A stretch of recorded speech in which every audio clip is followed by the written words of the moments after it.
que é Deus? Primeiro que religiosidade não é um saber.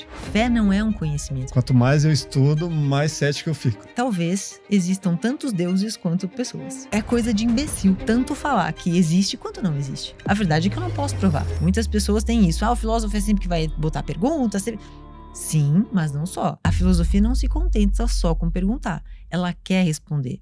Com a humildade de saber que essas respostas podem ser provisórias. Falar razão e emoção não é uma mesma coisa. A razão parte da emoção. Pensar sobre a emoção é o pensamento crítico. É a necessidade para que a gente se coloque de forma lúcida. A gente errou com a rede social, achando que o entretenimento deixava as pessoas lá dentro, quando na verdade é o ódio. Viver pra sempre ou ter certeza absoluta do que vem depois da morte. Morrer é uma falha na Matrix. Pra mim, é muito triste que a vida acabe. Várias pessoas chegam e falam, o que você acha? Eu não sou obrigada a nada. Eu não tenho que nada. Eu não tenho que falar nada só porque eu estudo filosofia. Às vezes as pessoas acham isso.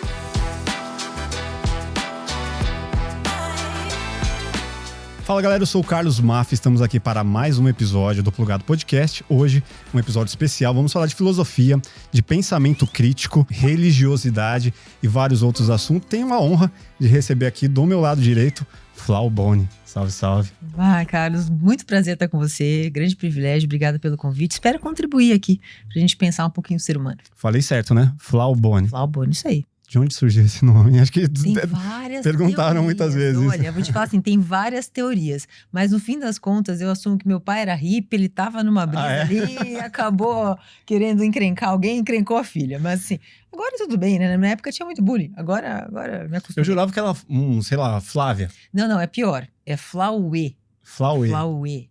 Tem um E. Só que aí tem um circunflexo. Aí desde pequena, sempre, tem um chapéuzinho no E. Eu falei, quer saber? Tira esse negócio. Aí então, você às vezes, passou a vida inteira explicando. A vida inteira. Aí eu falei, é mais fácil só flauta, tiro tá, sou eu, pronto. O meu sobrenome Máfia também, né? Todo mundo pergunta sempre. Mas peraí, é máfia mesmo? Meu sobrenome é Máfia. É legal desse tanto mesmo. É aquele negócio, tem os dois lados da moeda. Dificilmente as pessoas esquecem. É verdade. Então, assim, eu encontro pessoas que não vejo há 10 anos, é máfia, né? Falo, é máfia. Só que se um dia eu aprontar alguma coisa também, tipo... A primeira coisa que me veio à cabeça foi um jogo de videogame, assim, ó. Muito legal, achei o máximo. Não, mas o problema é quando você pesquisa, né? Máfia das ambulâncias, máfia dos fiscais, máfia de qualquer coisa, máfia da sanguessuga. Aí relaciona. Ônus e bônus, não tem jeito. Cara, vamos falar de filosofia, né? O lance do pensamento crítico. Uhum. Qual foi a última vez que você se pegou num pensamento de que, peraí, todo mundo pensa por esse caminho, deixa eu pensar diferente aqui. O que te tirou do senso comum recentemente? A verdade, tudo. O tempo todo. Eu falo que, assim, uma coisa que foi considerada em um momento na minha vida como um grande problema, que é justamente esse meu modo de ver as coisas, de que não existe uma verdade definitiva. Absoluta. Eu acho que o absoluto é muito pretensioso para o ser humano, sabe? Então, em algum momento da minha vida, eu lembro de uma entrevista de emprego que eu fiz.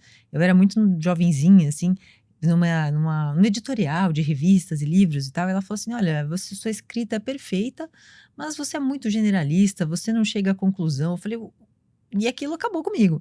Mas hoje é uma coisa boa pro meu trabalho, né? Então eu acho que a gente chega a inconclusões, eu costumo dizer.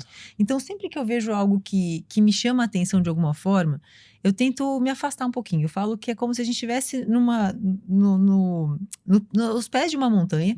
A gente não consegue ver a dimensão da montanha se a gente tá no pé olhando para cima.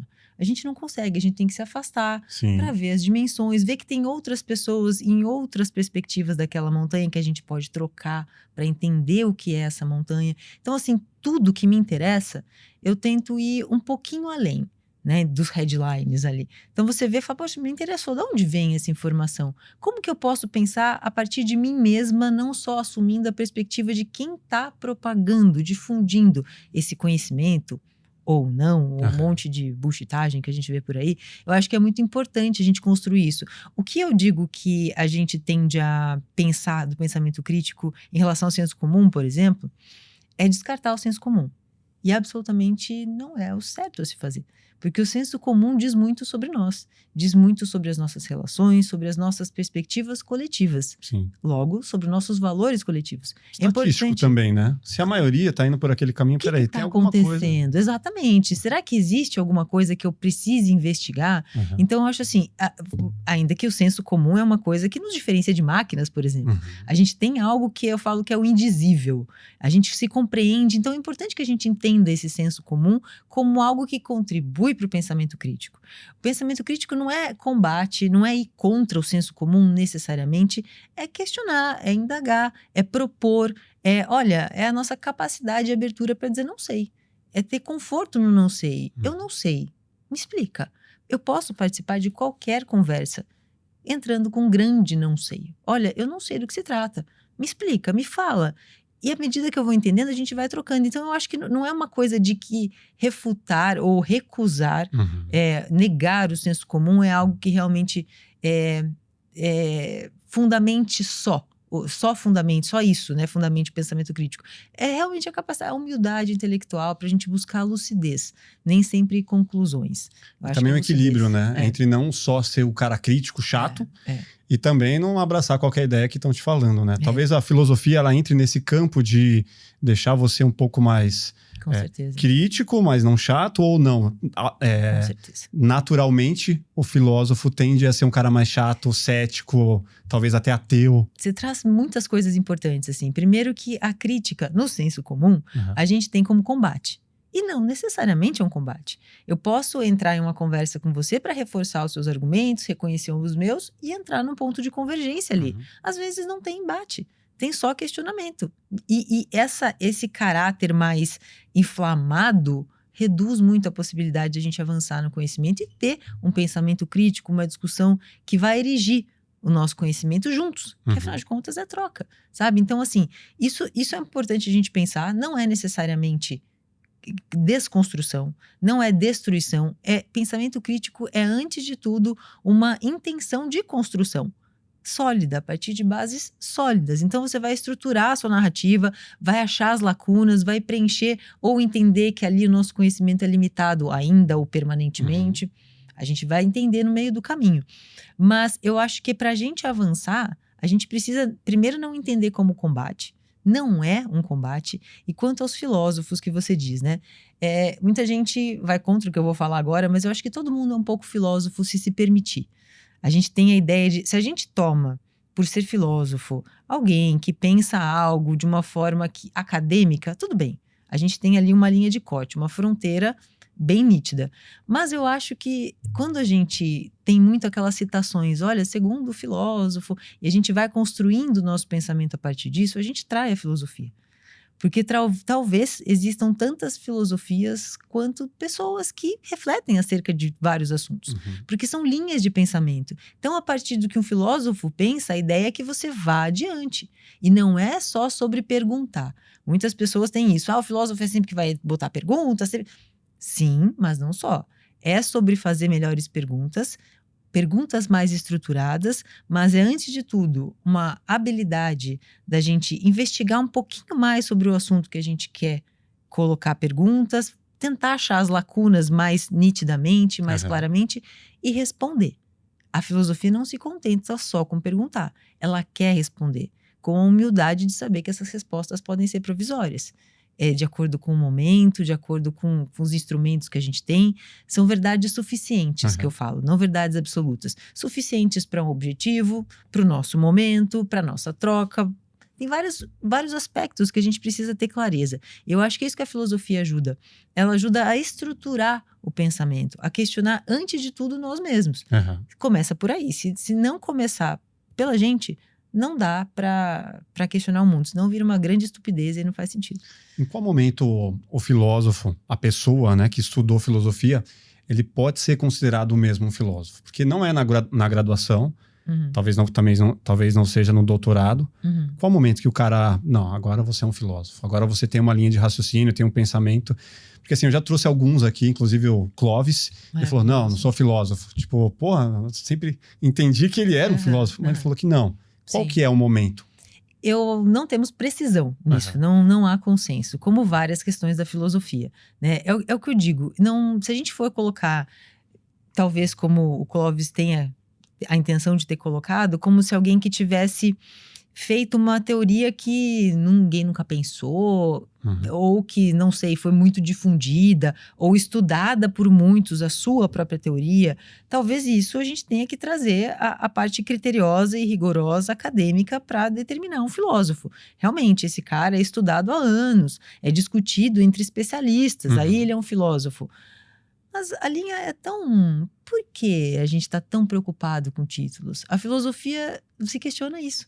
Ela questiona a pretensão dos títulos. O que a gente quer tendo um título? É para algo pragmático? Porque para filosofar você não precisa de título. Qual a tua preocupação de ter um título? Sabe? Então, assim, não existe essa fronteira clara, não existe um consenso, e eu acho que ninguém é filósofo e todo mundo é filósofo ao mesmo tempo. Eu trouxe também um indígena. É o Tauarro Yauanauá, lá do Acre. Cara, puta papo, assim. E ele é filho de pajé.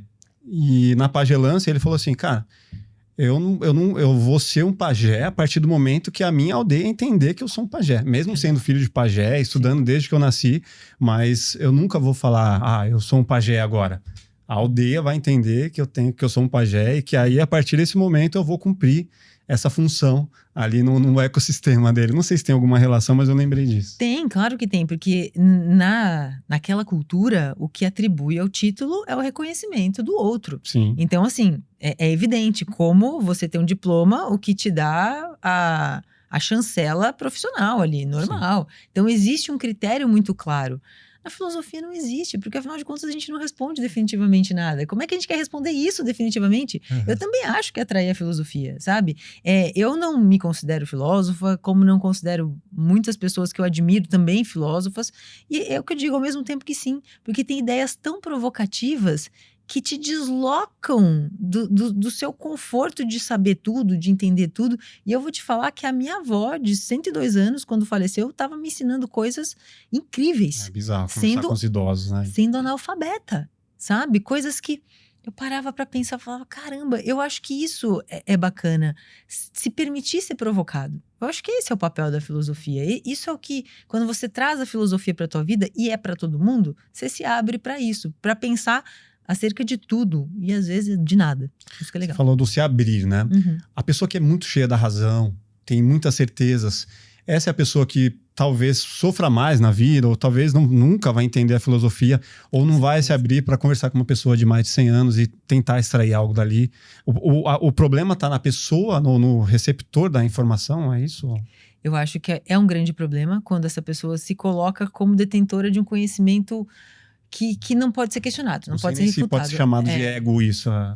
Tem vários nomes que a gente dá, e o que é importante é o que a gente entende, estou entendendo absolutamente o que você está falando, e realmente faz sentido. Tem um filósofo que eu gosto muito, o Montaigne, e ele fala sobre isso. Ele, não vou lembrar da citação termo a termo, mas ele fala que a maior estupidez é essa sabedoria travestida de conhecimento, sabe? É uma pseudo-sabedoria, um pseudo-conhecimento, que o que a gente chama de estupidez, às vezes é muito menos estúpida do que essa dita sabedoria, sabe? Porque quando você é ignorante no sentido de não conhecer algo, você tá ali... Ok, eu tô me enganando, tudo bem, mas é porque eu realmente não sei. Eu acredito nisso porque sim, mas você pode me mostrar, eu vou mudar de opinião, ou vou entender diferente se você me mostrar que faz sentido. Agora, o cara que não se permite a isso, tem um conhecimento bastante frágil, sabe? Eu tenho amigos cientistas muito respeitados dentro das suas áreas de atuação, de computação quântica, de inteligência artificial, de tecnologia, química, biologia, e todos eles têm uma humildade de falar assim, a gente sabe até aqui. Daqui eu não sei mais não, Flau. E aí você pergunta para eles, viu, mas isso aqui, isso aí eu não sei não. E é uma naturalidade que fala, caramba, passaram a vida estudando e tem um monte de não seis. E tem gente que só assume como, ok, você pode assumir, é o suficiente. É incômodo, né? Conversar com essas pessoas, pessoa muita razão. Eu acho que não vale a conversa. Eu acho que tem coisas... Isso faz parte do pensamento crítico também. Saber até onde a gente precisa ir. O ruim é quando é um parente, né? Que você tem que conversar, né? Você fala... Vamos comer um pavezinho ali que é melhor? Às vezes, eu realmente, não assim... se aprofunde tanto, né? Vai só política, né? Você tem aqueles encontros que... Por exemplo, eu sou, às vezes, um pouco criticada por não me posicionar em relação à política, no sentido partidário, né? Eu falo de política, das relações políticas que são consequentes de algumas tomadas de decisão em várias esferas, mas para pensar, não para propor nada, e menos ainda no sentido partidário. Direita, esquerda, cima e embaixo, para mim tanto faz. Não é o que eu falo. Isso, às vezes, não é bem visto.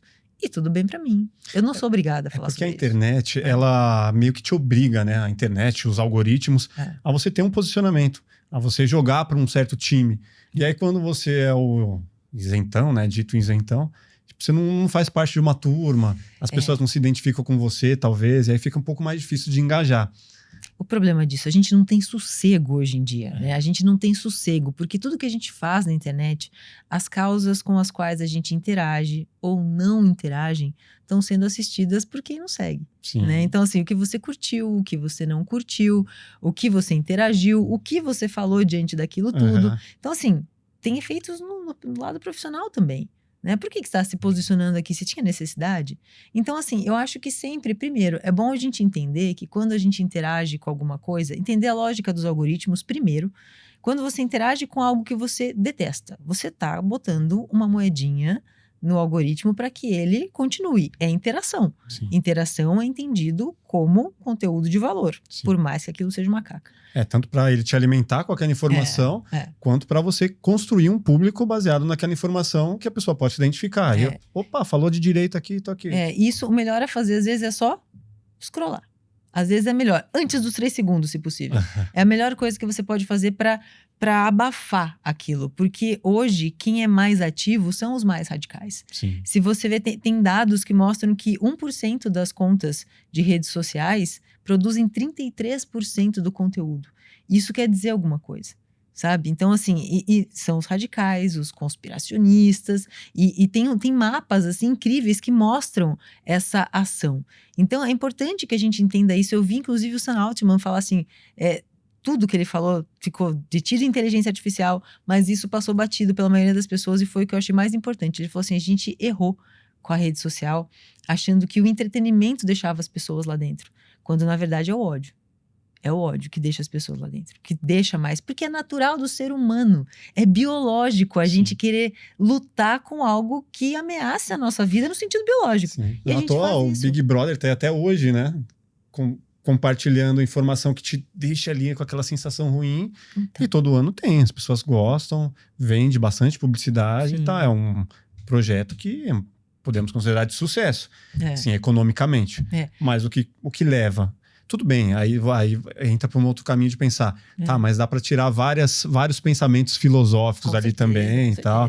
Tem tudo esse lado, mas o que ele propaga, na maioria das vezes, é um ódio, é uma sensação ali de desconforto, né? É que, na verdade, é essa lógica que foi compreendida por quem produz esse tipo de conteúdo.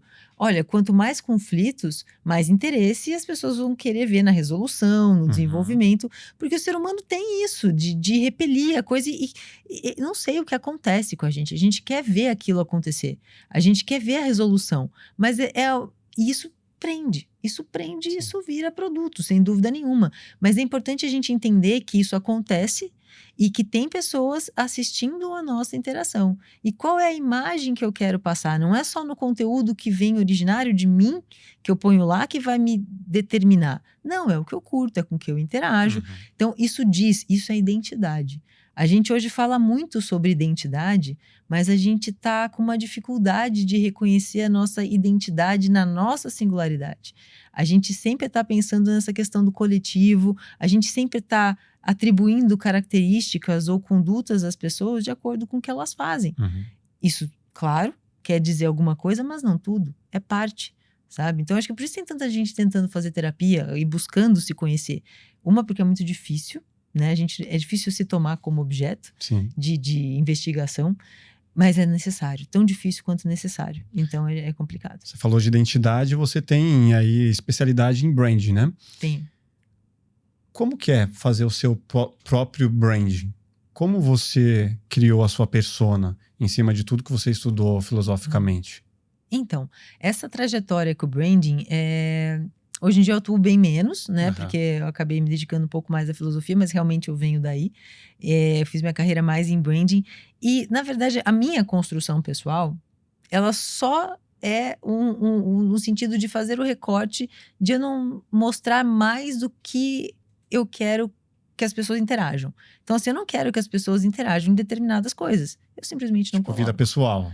Simplesmente não coloco. Eu não tenho necessidade de falar quando eu tô com amigas, com amigo, ou em algum lugar ou outro. Postar tudo não é... Tudo, pra mim, não faz sentido.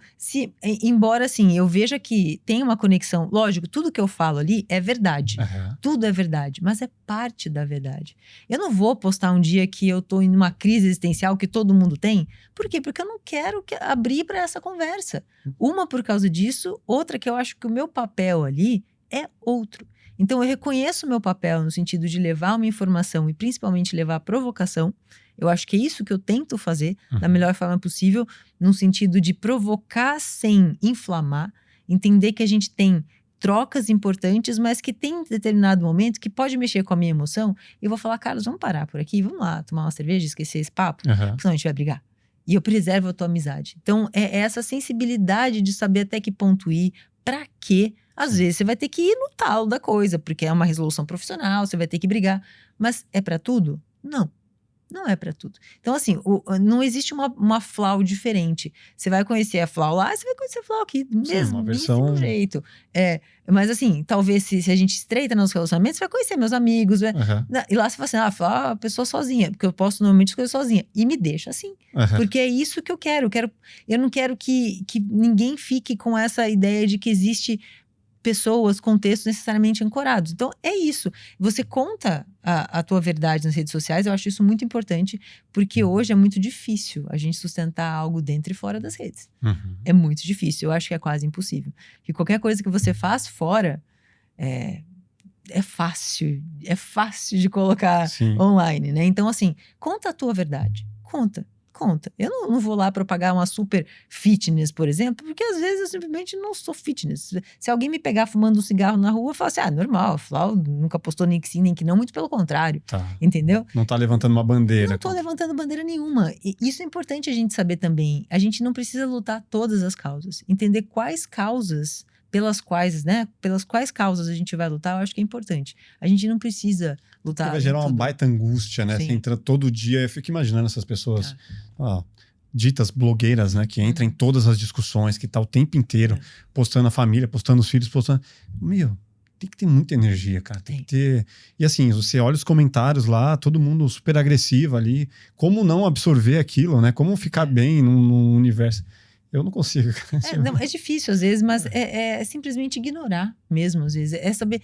A gente tá num dito FOMO, né? Naquela coisa de fear of missing out, de estar perdendo alguma coisa, de achar que a gente tem que ter opinião formada sobre tudo. Não tem não. Às vezes eu não quero falar sobre a coisa, eu não tenho o que dizer. Eu não pensei sobre isso. Várias pessoas chegam e falam, o que você acha? Eu falo, não faço o menor. O que você acha do carnaval agora, né? Acabou de passar. Eu não faço o que você achou do desfile lá e tal? Não faço a menor ideia, cara. Você curtiu? Que legal, que massa. Eu não faço a menor ideia. Mas você não gosta? Esse ano não. O ano que vem eu não sei. Entende? Então, assim, é saber se distanciar da coisa. Eu não sou obrigada a nada. Eu não tenho que nada. Eu não tenho que falar nada só porque eu estudo filosofia. Às vezes as pessoas acham isso. Não, você tem que dar a sua opinião. Tem que ter uma opinião, tem que ajudar. Eu não tenho que nada. As pessoas esclarecerem ali. Eu não tenho que nada. Principalmente assim, chegou esses tempos em mim a questão de mulher, de ser mulher, de não ser mulher. Não, mas aí você não defende a causa das mulheres. Eu falei, olha, antes de ser mulher, eu sou um ser singular. Eu experiencio o mundo a partir dos meus olhos, da minha perspectiva. Então, assim, tem coisa que o teu feminismo, seja lá o que você entende por feminismo, não encaixa pra mim. E cada um com seus problemas. Eu só não estou afim de lidar com consequências que eu tô seguindo ali a manada e tal. Isso vai me trazer uma certa reação externa com a qual eu não quero lidar. E acabou. Isso vai tirar a minha perspectiva de vida, a minha singularidade. Então não é só porque eu sou mulher, porque eu sou isso, que aquilo que eu não tenho que nada. Eu tenho que comer, ir ao banheiro, andar, respirar, é o que eu tenho que. O resto é tudo escolha. Se a gente entende isso, a gente assume responsabilidade. Então se eu saio assim, assado na rua, eu assumo responsabilidade, como com as tatuagens, por exemplo. Sim. Eu sei que no momento que eu fiz isso, e já recebi... São bem bonitas. Obrigado, que legal. Ainda falta fechar esse braço aqui, vai chegar lá. Mas então, assim, muda algo, evidente, mas, eu sei disso. Eu sei disso. Eu assumo a responsabilidade. Sim. Eu não fico, assim, reagindo ao mundo como se todo mundo fosse obrigado a achar lindo, maravilhoso. Não, entendeu? Não. Fica aí com a sua opinião. Exato. Você não me desrespeitando, querendo impor o seu valor ao meu, e eu respeitando o seu, eu não tenho que te obrigar a olhar minhas tatuagens se você tem aflição, se você tem faniquito, sei lá. Eu também tenho que te respeitar. Agora, assim, se eu estou dando conteúdo, você me julga pelas minhas tatuagens, por exemplo, isso diz muito sobre os seus valores. Porque eu estou aqui para te falar de um conteúdo, de alguma coisa que eu estruturei e estou te entregando. Se você coloca a minha aparência à frente disso, isso diz pouco sobre mim, diz mais sobre você. Então, cara, não posso fazer nada. Mas eu assumo que quando eu fiz, eu sei o que vai acontecer. Como professora, de alguma forma te prejudicou ou não necessariamente? Não prejudicou, mas muda. Muda um pouco. Muda um pouco, sim, em determinados contextos, principalmente porque eu lido muito com o público corporativo.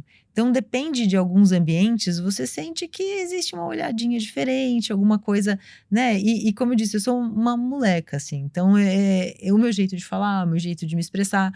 Sempre muito respeitoso, nunca, né, usando termos, alguma coisa que sejam descontextualizados, sem nenhuma necessidade, evidente que não.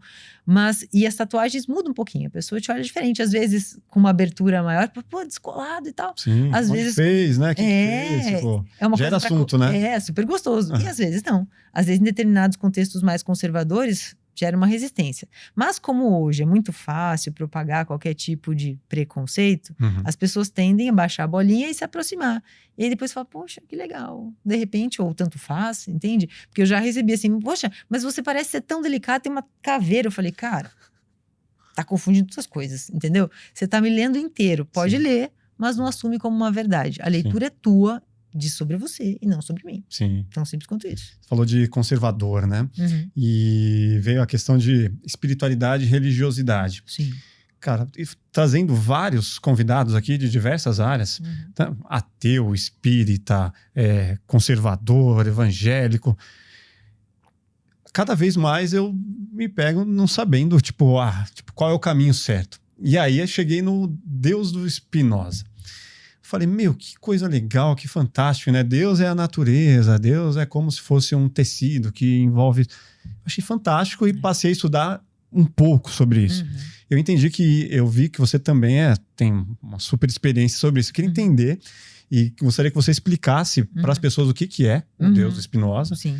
E, na minha opinião, é fantástico, mas por que, assim, as pessoas passaram a ver, o Albert Einstein, o cara que acreditava nisso. Sim. Um dos caras mais foda que já tivemos, né? Ele fala bastante disso. Assim, primeiro uma coisa bastante legal que você colocou, assim, eu não sei que caminho seguir em relação à religiosidade, né? Primeiro que religiosidade não é um saber, não é um conhecimento. Fé não é um conhecimento. A gente tem que aprender essa distinção para ficar mais confortável na nossa posição.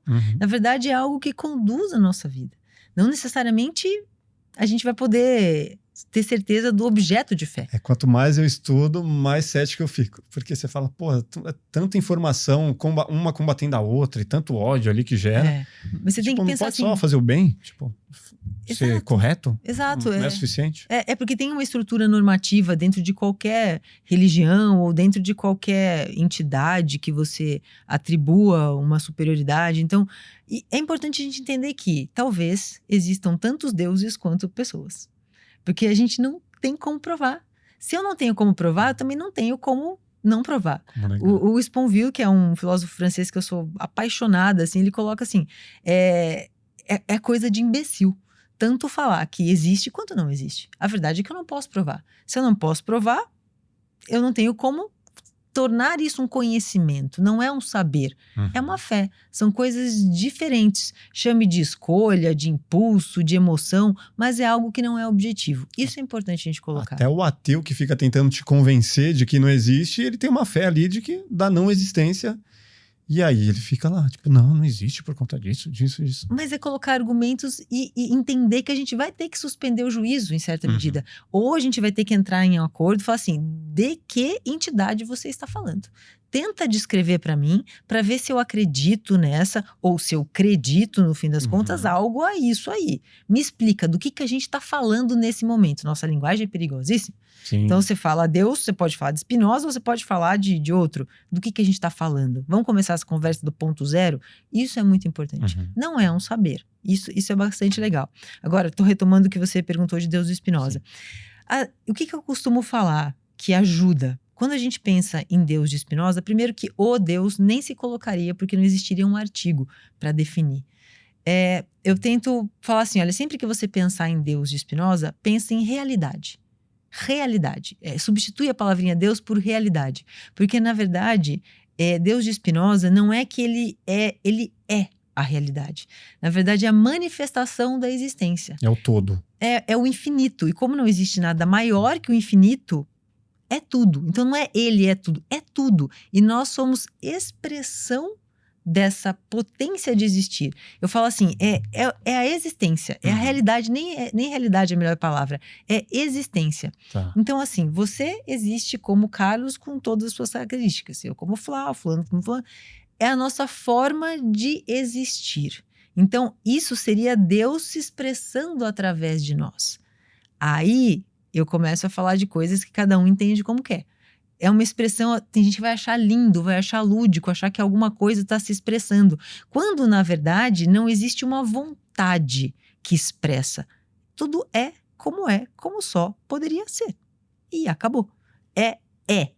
Tudo que existe, para Spinoza é Deus. É uma coisa só. É uma coisa só. É como se você saísse da Terra e tipo, aquilo ali é uma coisa só. Convencionou-se talvez de ele chamar de Deus à época, porque tinha as discussões acerca do assunto, enfim, não vem ao caso, mas o que eu digo assim, é tudo, é a própria existência. Até falei uma coisa que pode melhorar. Substitui a palavra Deus por existência. Tá. É a existência de Spinoza, a proposta de existência, tudo que existe em Deus, que ele fala. Existe como a única possibilidade de existir. Não é que existe em uma coisa descolada, ou quer dizer que a gente às vezes entende que é a natureza, as plantinhas, os bichinhos. Não é nada disso. Porque o sorriso da criança é a natureza. Tá também, mas tá na coisa que é ruim, tá em tudo. A manifestação da existência. As coisas existem como existem. E acabou. Para Spinoza é isso. Então isso é Deus. Não tem vontade, não tem intenção, não tem bem e mal, não se colocam. As coisas são só como são. Então assim, ver isso como algo, nossa, a natureza... O cara que está acostumado a rezar ali, rezando por algo maior, o cara fala, pô, como assim eu vou rezar? O que muitos dos cientistas atribuem o seu respeito ao Deus de Spinoza é porque para Spinoza tudo é uma cadeia de causas e efeitos. Né? Então, tudo tem um efeito. Não que seja um efeito para Spinoza, e aí eu sigo a linha do André Martins aqui no Brasil, né? Existem divergências, é o que eu falo. Vai continuar havendo divergências, porque filosofia é isso. Mas na linha do André, por exemplo, não existe um determinismo num sentido fatalista. Necessariamente vai acontecer. Não, mas tem um efeito. Eu não sei qual é o efeito, não sei. Mas tudo é uma cadeia de causas e efeitos em Spinoza. Nada vem do nada. A existência se manifesta e vai acontecendo. E é isso. Então, é absolutamente tudo. Então, descolar isso, nós somos uma manifestação de Deus. Nesse sentido. Sim. Entende? Nós estamos em Deus. Então, nós estamos o quê? Na existência. Nós eu sou Deus, quase... É quase. A gente só precisa entender que é como se fosse assim... Carlos tem raiva. A raiva é um atributo de ser Carlos. Então, humano é um atributo de Deus. É ser Deus. A nossa forma de existir, mente e corpo unidos para Spinoza, é a forma humana de manifestação de Deus. E nós só conhecemos isso. Extensão, que ele chama que é corpo, materialidade, e mente, que é pensamento. E nós somos isso. Mas Spinoza diz, tem infinitos atributos. Isso quer dizer que a gente, no limite... nem vai poder ter acesso. Então, assim, a gente conhece o mundo como a gente conhece. Mas quem me garante que não existem outras formas de conhecer o mundo que a gente não vai ter nem acesso? Spinoza diz que existem infinitos atributos da existência. Quais são? Não sabemos. Nós só temos acesso àquilo que compartilhamos com a existência. O nosso pensamento e o nosso corpo. Extensão e pensamento. É o que a gente tem, mente e corpo unidos e indissociáveis. É a nossa forma de conhecer o mundo. É o que a gente pode perceber. O material e as ideias. O resto vai saber o que tem. E se a gente for pensar de um jeito muito pobre, ainda que mexa com algum sentido que nós compartilhamos com os animais, por exemplo, o cachorro ouve coisas que a gente não ouve, Sim. por exemplo. Foi descoberto, eu não vou falar muita besteira aqui, porque eu não lembro exatamente o que, mas algo como um tubarão, se não me falha a memória, foi descoberto um sentido que nós não teríamos, um sensorial que nós não teríamos, né? Então, assim, que a gente não tem acesso. Vai saber que formas de perceber o mundo tem que a gente não pode nem investigar, porque a gente não pode nem colocar nos nossos instrumentos, sabe? Então, é isso. Mas se existe, é Deus para Spinoza. Tudo isso. Então, assim, não existe vontade, não existe natureza. Tudo é o que é. É a própria existência. O Plugado mudou, e não só de endereço. Agora, além do estúdio audiovisual, temos espaço para eventos corporativos de até 32 pessoas. Em parceria com a Agence, estamos na Berrini, grande centro corporativo de São Paulo. A gente produz vídeos corporativos, podcasts criativos, faz lives e agora também temos um painel de LED fixo de 8 metros de largura que nos permite criar diferentes cenários e atmosferas. Estamos prontos para receber seu encontro corporativo e produzir seus conteúdos. Esse é o Plugado, um novo espaço, mais possibilidades e a mesma essência. Vem produzir com a gente.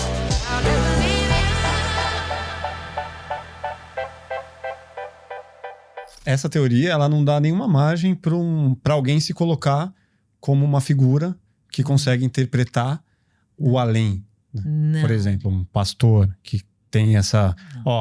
tá escrito na Bíblia e eu consigo interpretar a Bíblia para poder te passar essa informação. Um padre ou qualquer outra religião. Não. Nessa teoria, não tem o que interpretar, não tem eu sou o elo entre você e o divino. Para Spinoza nem tem divino. Começa por aí, tanto que ele tem uma leitura crítica da Bíblia maravilhosa.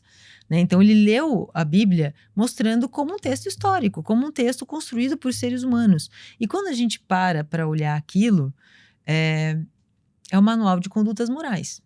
Né? É um manual de condutas morais. Veja, não há crítica nisso. Não há crítica. Velho Testamento, Novo. Tudo. Não, é uma manifestação humana. Sim. Evidentemente foi escrito por humanos, né? Pelo que eu saiba, não tem como ser diferente. Mas fala, pelo que eu tá saiba. na Bíblia, tipo, o principal argumento, né? Mas é justamente por isso. Por que tem esse valor? E isso não é absolutamente, de forma nenhuma, condenável. Porque isso dita as nossas condutas morais. Tá. E a moral é algo muito difícil para o ser humano, né? A gente precisa encontrar os nossos valores. E quando a gente estava falando no começo aqui da conversa, terapia, isso, aquilo, no fundo é para a gente entender como agir. E se isso nos ajuda alguém, de certa forma, a viver melhor, contanto que isso não seja imposto ao outro, entendendo que aquilo é uma forma de se relacionar com o mundo, mas não a única, Sim. Por que não? Se eu acredito na Bíblia e ela está preenchendo as lacunas que eu, ser limitado, não consigo preencher, não estou confortável e vivo melhor entendendo aquilo Sim. como algo que me ajuda a agir. Fazendo bem. Por que não? Não é contra a lei. Não estou te impondo, não é o certo, porque o certo ou errado não existe em si, existe na relação, em comparação, senão a gente não saberia o que é certo, errado, o que é bom, é ruim. Sempre existe uma comparação. E quando eu coloco essa medida em mim, eu atribuo um crédito à Bíblia, a este ou aquele texto, esta ou aquela religião, conduta, entidade, sei lá. Se eu não serve, sabendo que isso não é um conhecimento objetivo, não serve de imposição, a gente não vai chegar a uma conclusão definitiva, eu preciso te respeitar. Seja a Bíblia ou qualquer outra coisa, elemento sagrado. Tá te ajudando a viver? Vai em frente, cara. Spinoza te diria isso com certeza se ele estivesse vivo. Ó, a gente me batendo aqui, mas com certeza eu acho isso. Da mesma forma que qualquer filósofo que é aberto à singularidade. Se aquilo é teu, cara, afirma aquilo. Afirma, não impõe ao outro. É no sentido de se reconhecer. E uma coisa que eu defendo muito é justamente isso. As pessoas às vezes me questionam, tá, mas quando eu tento achar minha singularidade e afirmar a minha singularidade, não é querer me sobrepor ao outro? E não, de forma nenhuma. Eu acredito que quanto mais você se reconhece como alguém às vezes em processo, como eu, por exemplo, eu não consigo, quem sou eu? Sei lá quem sou eu sou esse fluxo todo. Mas se você se reconhece nisso, você entende que o outro também tem a singularidade dele. Talvez seja a nossa melhor forma de coexistir com o diverso. Sabendo que eu sou um ser único, você é um ser único, e o que é bom para mim pode não ser para você. Existem alguns valores que a gente vai precisar entrar num acordo para que a gente coexista num mesmo ambiente, num lugar comum, mas tantos outros que a gente pode suspender o juízo. A gente pode, cada um na sua, entendeu? Então, é essa singularidade que eu acho importante a gente entender em religião e tantas outras condutas. Não serve. Quais valores a gente realmente precisa entrar num acordo para a gente conviver, para a gente existir, para preservar a nossa vida, para elevar as nossas condições de existir? São esses. E esses aqui? Não. Você acha que mesmo com tudo que a gente sabe que acontece em várias religiões, como projetos de dominação e exploração, dízimos absurdos e coisas do tipo, mesmo assim, ele falaria, tudo bem. Aí você entrou num ponto muito importante, porque essa é a investigação também do Spinoza e de outros filósofos que tratam a religião como um instrumento de manipulação. E realmente é. E a investigação do Spinoza, a gente vai lendo tudo aquilo, e o que mostra pra gente de importante? E vários outros autores, Maquiavel também, a gente começa a ver que existe uma convergência de interesses ali de religião e de estrutura política como uma forma de mexer com as nossas emoções. E a gente vê que quando a gente une as narrativas, a gente está falando de emoções. Isso que é legal de Spinoza, porque ele faz toda uma investigação que ele chama dos afetos, que são as nossas paixões. Os gregos também chamariam de paixões, essa coisa que a gente sente e pronto, acabou. É inelutável, invariavelmente a gente vai sentir. A gente, querendo ou não, a gente sente o que sente. E isso não quer dizer que a gente é irracional. Isso é o princípio da nossa racionalidade, é se afetar com o mundo. Então, quando você pensa que você sente o que você sente e você não tem um pensamento crítico, você não reflete sobre o que você sente, isso é forte, porque isso é biológico, isso é físico. As pessoas que compreendem essa lógica podem usar estruturas religiosas e políticas para alcançar determinados objetivos. E isso que é o problema. Entende? É aí que Spinoza também traz uma clareza pra gente falar assim, olha, existe um grande problema, existe uma grande lacuna ali que a gente pode preencher com emoções que esses caras podem usar. Que é mexer com as emoções, porque a gente se sente parte. E o coletivo é força. É o pertencimento, né? É o pertencimento. E o coletivo é força. A gente é mais forte se a gente for junto. Evidente. Só que quando eu sou guiado pelas emoções, eu não reflito sobre aquilo, eu vou aceitar qualquer coisa que me derem. Entende? Então a gente tem um problema. Se eu uso a religião, sei lá eu o quê, de uma perspectiva singular que me ajuda a viver, é isso que eu digo, para minha vida, não em posição ao outro. Consciente. Consciente no sentido de que isso não serve para todo mundo, isso serve para mim. Isso é totalmente aceitável. Agora, essa manipulação que existe já é alguma coisa da esfera da imposição.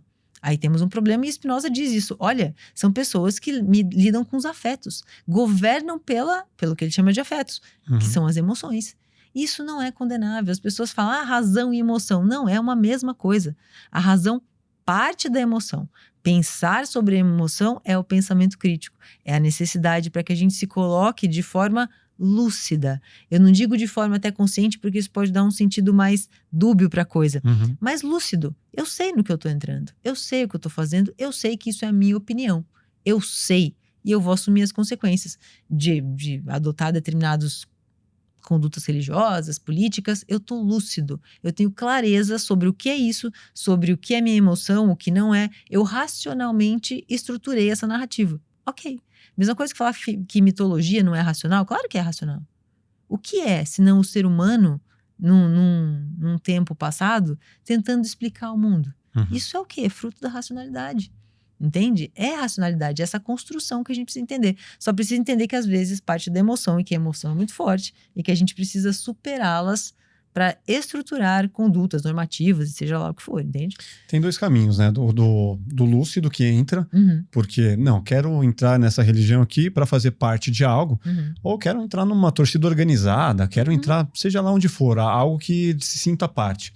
E tem o outro que já nasce. Então, imagina uma pessoa que nasceu numa família ultraconservadora e que nunca conseguiu olhar além daquilo ali, porque ele sempre foi imposto a seguir aquele caminho, Em algum momento, esse cara, estudando ou não filosofia, o cara que já tá lá desde que nasceu, ele pode criar grandes problemas com a sua própria família a partir do momento que ele tem esse pensamento crítico, e aí pode ser que ele tenha que escolher em certo momento, ou tipo, vou criticar o que todos aqui seguem e seguir o meu caminho, ou não, vou colocar aqui, vou continuar aqui nesse caminho para sempre.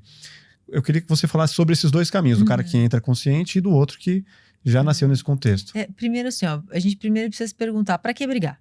Se é uma coisa que eu não vou conseguir provar, se eu não vou conseguir chegar numa conclusão definitiva. É que quem é muito conservador, Sim. muitas vezes vai querer brigar. Se ele te criou e se ele fez a vida inteira ali, você seguir aquele caminho para você, fazer parte da nossa família. E de repente, como assim? Você não quer mais? Tipo, você não faz parte dessa família mais? Tipo, com certeza, faz sentido o que você está dizendo. E principalmente assim, se a gente pensar... E o que é importante a gente pensar?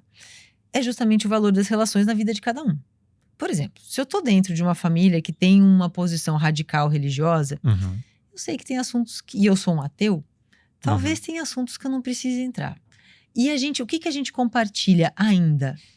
Eu vou até retomar esse filósofo francês, o Sponville, que ele fala. Ele fala assim, olha, ele é um ateu. Ele é um ateu que ele vem de uma família religiosa, católica e tudo mais. E ele coloca, olha, eu sou fiel aos valores que a gente compartilha. Então ele fala assim, os meus valores são essencialmente cristãos, desde sempre. Mas isso não quer dizer que eu acredite nessa entidade. Ele fala que ele é um católico praticante, assim, ele é um cristão praticante. Por causa desse, ele é um cristão fiel aos valores do cristianismo. Porque ninguém discute que o bem é melhor que o mal, preservar a vida é melhor do que matar. Existem alguns consensos que estão na base do cristianismo, né? Que podem ter sido levados para a tua vida por base de pessoas muito conservadoras. E agora, só porque você agora é ateu, você não vai mais adotar esses valores, essas virtudes? Por quê?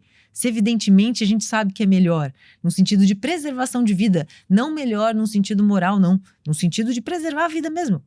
Entende? Então, assim, é de cada um essa disposição e colocar na balança até que ponto eu preciso levar isso adiante. Sabe? Eu tenho pessoas ao meu redor que são extremamente extremistas em certas coisas, que eu falo, cara, tem assuntos que eu preservo mais a nossa relação do que entrar nesses assuntos. Então, assim, a gente tem valores que a gente compartilha. Sabe? As nossas formas de ver o mundo em alguns aspectos, vamos ficar nisso? Quando a pessoa tenta entrar, aí é a disposição de cada um. É colocar na balança e assim, o que isso vai mudar na minha vida daqui a, 5 minutos? Daqui a um dia, uma semana, um mês, um ano?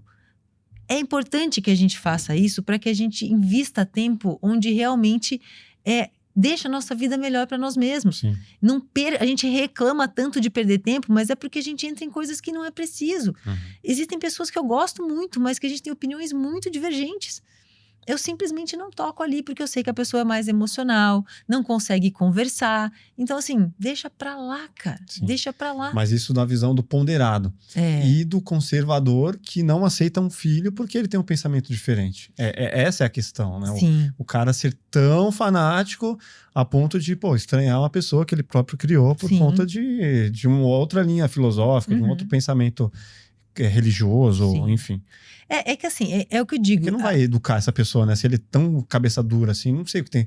Porque assim, eu conheço pessoas assim que não conseguem ter um bom relacionamento com os pais porque começou a ter outros pensamentos e eles falam, não, se você não pensar assim, tá fora da família. Quase isso. Entendi. Mas eu acho que é justamente isso. Por exemplo, o cara que toma o pensamento diferente, talvez ele veja que é melhor ser ponderado e melhor não levar adiante as discussões. Por outro lado, eu também entendo que existem os conservadores que ficam cutucando. Total. De fato, sabe? Ficam ali, ficam em cima, e sim. E aí, cara, é uma coisa de relação. Né? É muito difícil a gente generalizar uma conduta que vá se encaixar em tudo. O que a gente precisa tentar entender é que essas pessoas, às vezes, estão sendo o melhor que elas podem ser. Elas não conseguem ser outras coisas. E essa é a forma delas de se proteger do mundo, muitas vezes. De se proteger de coisas que, evidentemente, nos colocam como seres insignificantes que somos. Diante da morte, diante de coisas que fazem mal. É o jeito que elas têm de se proteger. Às vezes, de criar uma identidade, uma narrativa, porque ela precisa daquela narrativa forte para se reconhecer até para si mesma, às vezes. E ela está tão preocupada com o que o outro pensa que ela precisa impor aquilo. Então, eu acho que existe um grande problema de identidade aí. E aí a pessoa que... Eu acredito nisso, e eu acho que é um grande trabalho difícil, mas necessário, que é a construção dessa identidade. Fala assim, cara, é tão... Sabe, para mim, que não faz sentido, às vezes vai ser melhor se afastar. Às vezes realmente vai ser melhor se afastar. A solução. Pelo menos até que essa pessoa perceba e coloque também na balança. Talvez esse momento nunca chegue, mas eu coloquei na balança. Nesse momento me faz mais mal do que bem. Então talvez seja importante me afastar um pouco. É essa coisa, nada é bom ou mal em si. É a relação. Se a relação... a gente fala às vezes, tal pessoa é dificinha. Tá, ela é dificinha pra quem? Pra você, porque tá entrando em conflito com a sua identidade, com a sua conduta, com os seus valores. Então, assim, cabe a pessoa que trabalha na sua racionalidade entender em que medida se relacionar com as coisas. Então, assim, poxa, é minha família com você. Eu não tenho como mesmo, zero assunto, a gente só fala disso. E já aconteceu comigo uma vez que eu fui dar não era nem uma palestra, era mais uma conversa num café filosófico. E tinha uma pessoa lá que ele queria falar de política. Mas eu tava falando de desejo, de vida, de prazer. E ele queria falar de política, sempre trazendo. Eu falo, ai meu Deus do céu. Na minha cabeça, chato, mas assim, o que eu fiz? Eu deixava ele falar, porque ele tinha uma necessidade de se expressar. E assim, na frente de todo mundo naquele lugar. Era um lugar super agradável, regado a vinho, então o pessoal já estava mais emocionado. Era tipo um café filosófico mesmo, lá em Rio Claro que a gente fez. Mas assim, o que eu vou fazer? Deixa ele se expressar. Ele não tá fazendo... Depois, no final, sentamos juntos, tomamos um vinho, que o vinho nos conectou. Um senhor super gente boa, adorei conversar com ele. Mas naquele ponto, eu percebi que não ia adiantar eu falar absolutamente nada. Eu deixei-o falar, esperei, ele me cutucou várias vezes depois, e eu falei, vamos combinar aqui de conversar sobre esse Pinot Grigio maravilhoso que a gente tá tomando aqui? E é uma coisa de lucidez. Eu falei, cara, eu tô com um momento tão gostoso aqui, com pessoas tão especiais. Estressado. Pra quê? Então, assim, é aquela coisa, eu não tenho que nada. Eu preciso entender a medida da minha relação. É tão simples quanto isso. E é difícil pra caramba. Ninguém tá falando que isso é fácil. O ser zen. É isso que eu falei, na minha cabeça tava chato. Mas eu não... Mas por quê? Sabe? Eu me dei a chance de tentar me encontrar com ele em outros pontos. Vamos se encontrar no meio do caminho? Pra gente ver se a gente consegue conversar? Às vezes não, às vezes eu vou ter que pegar meu carro, ir embora e acabou. Mas vou tentando. E eu acho que essa lucidez que a gente tem que buscar, talvez, a gente entendendo isso, muitos dos nossos conflitos acabariam, sabe? Muitas coisas que a gente tem como problemas não seriam nem problemas. Eu acho que a gente poderia evitar um pouco, eu acho. Como que era a visão da morte? Como que é a visão da morte para essa linha do Spinoza? Já que somos o todo, quando a gente morre e se transforma em outra coisa, nada muda? Como que é? Na verdade, para Spinoza, tudo se transforma. Então, como a existência existe e pronto, acabou, a gente se transforma. Só que acabou.